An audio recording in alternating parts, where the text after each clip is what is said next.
yang paling dasar ini 5 terpidana di BAP akhir-akhir ini menyatakan bukan Peggy pelakunya. Hanya 1 yang mengatakan iya. Jadi 5 lawan 1. Itu saat di BAP di Polda Jabar. Di BAP berakhir ini nih ya. Jadi dalam 2 minggu sebelum Peggy ditetapkan sebagai tersangka, 6 orang terpidana ini di BAP ulang dalam 2 minggu ini. Bukan BAP tahun 2016. Kalau BAP 2016 mengatakan ada 3 DPO ada di sini. Yang akhir ini 5 katanya mengatakan bukan Peggy. 1 mengatakan iya. Berarti kan ada keraguan kan? Di mata hukum kalau memang ada keraguan, ya tidak boleh menentukan status seseorang bersalah atau tidak gitu loh. Bang, dalam konferensi pers kemarin Polda Jabar juga menyajikan peran Peggy Setiawan itu berdasarkan salinan putusan beberapa terdakwa, Ya. gitu, Bang ya. Sementara yang tadi Abang sampaikan bahwa di dalam salinan putusan memang ada 3 nama DPO gitu, Ya. yang ternyata akhirnya disampaikan pelaku terakhir atau tersangka terakhir dalam kasus ini adalah Peggy Setiawan. Abang melihatnya gimana ketika menyampaikan peran? Yang saya tidak bisa mengerti adalah putusan pengadilan itu sepanjang menyangkut Peggy diakui oleh penyidik hasil persidangan, ya. Sementara terhadap 2 pelaku DPO dibilang itu fiktif, tapi ini buktinya ada. Untuk menyatakan itu fiktif apa? Karena persidangan mengatakan ada, dakwaan mengatakan ada. Kan dalam persidangan itu kan terjadi jawab menjawab antara jaksa dengan penasihat hukum dan hakim. Semua menyatakan benar ada 3 DPO. Bahkan dalam amar putusan, dari amar putusan pengadilan disebutkan ada 3 DPO.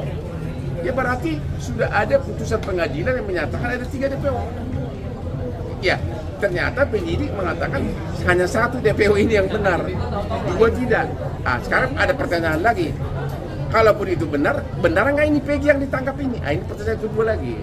Artinya apakah dari terdakwa yang menyampaikan ada 3 DPO itu bisa dijerat pemberian keterangan palsu? Yang mana? Yang menyatakan bahwa ada 3 DPO kemudian berubah menjadi 1 DPO. Kalau saya mengatakan semua terpidana itu bisa kena menghalangi penyidikan, obstruction of justice, karena di sini disebutkan 3 DPO. Di persidangan juga mengatakan 3 DPO, ya kan? Kalau kemudian dia membuat BAP lagi dalam 2 minggu ini berubah, itu kan sudah menghalangi penyidikan, bisa kena tindak pidana baru itu semua. Termasuk kuasa hukumnya kalau terlibat. Bang, akan menyambangi nggak sih Bang ke pihak kepolisian ketika tadi Abang? Sudah, orang kita sudah ketemu. Bahkan kemarin waktu Linda di BAP pun ikut kita dampingi, sudah ketemu Kapolresnya. Makanya kita tahu semuanya bahwa dari dia kita tahu bahwa ada 6 di BAP, baik baru-baru ini sebelum Peggy ditetapkan tersangka 6 terpidana di BAP, tapi hanya 5 mengatakan bukan Peggy pelakunya, 1 mengatakan iya. Jadi memang sudah ketemu, sudah komunikasi dengan Polda. Ini kan dinyatakan cuma 1 DPO, Ya. padahal di persidangan ada 3. Ya. Nah, akan ada langkah ke pihak polisian nggak untuk bawa Nggak, bukti ini? dari segi keluarga korban nggak ada upaya hukum, hanya ada himbauan kepada penguasa tertinggi hukum di negeri ini agar diterapkan seperti kasus Sambo, benar-benar presiden ikut memberikan perhatian serius, dibuka ulang semuanya dari mulai awal sampai akhir, termasuk kecurigaan, termasuk tadi ada katanya keluarga ini nih, keluarga wakil Bupati Cirebon, ya memang saya pernah ngomong. Karena ada banyak di medsos kan, ada kata-kata katanya keluarga bupati. Saya mengatakan dalam sejarah kriminal di seluruh dunia, apalagi di Indonesia, pelaku DPO selalu menghubungi keluarganya melalui medsos. Makanya waktu itu saya bilang, kalau memang ada tuduhan keluarga bupati terlibat, periksa medsosnya. Saya nggak mengatakan Ibu Ayu ini keluarganya terlibat. Ternyata anaknya yang dituduh itu mana dia? Ini anaknya masih waktu kejadian masih umur 11. Itu dia tuh, ya. Bang, soal terkait hasil pemeriksaan Linda kemarin seperti apa Bang? Indah? Oh Linda. Ya gini loh, namanya juga pemeriksaan kerasukan ya? Ya kerasukan itu pasti hasilnya nggak pasti. Ya, itu salah-salah pun dia bukan saksi fakta, jadi dia nggak bisa mengatakan dia saksi palsu. Namanya juga kerasukan, ya kan? Bagaimana? Jadi dan itu benar atau tidak pun nggak bisa dipakai sebagai acuan. Anggap aja itu nggak ada.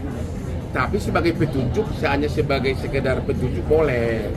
Tapi di mata hukum itu nggak ada. Ya. Bang, kalau menurut Abang apakah diperlukan adanya tes uji kebohongan Bang seperti pada kasus Sambo? Ya justru itu semuanya harus dilakukan maksimum, tes kebohongan, tes itu benar itu. Makanya saya bilang yang bisa melakukan ini semua adalah political will dari aparat penguasa negeri ini. Kami nggak bisa apa-apa, keluarga korban mana bisa. Jadi agar semua dites kebohongan, benar itu. Termasuk 8 terpidana dites kebohongan, ya. Kemudian saksi-saksi.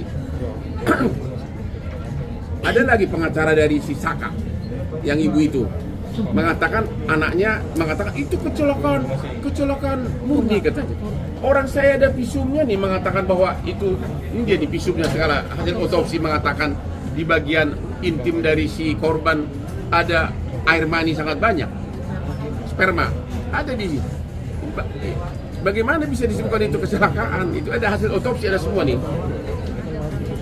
Apa? Dan di dalam putusan pun Saka itu ada peranannya, di BAP pun ada dia memukul. Ya kayak gitu harus diproses hukum semuanya. Ya, jadi 3 DPO ini peranannya sangat terperinci di sini.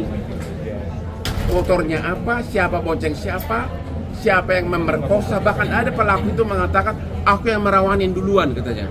Ada lagi pemerkosa mengatakan saking terburu-burunya karena yang lain nunggu giliran, dia nggak sempat muncrat di dalam.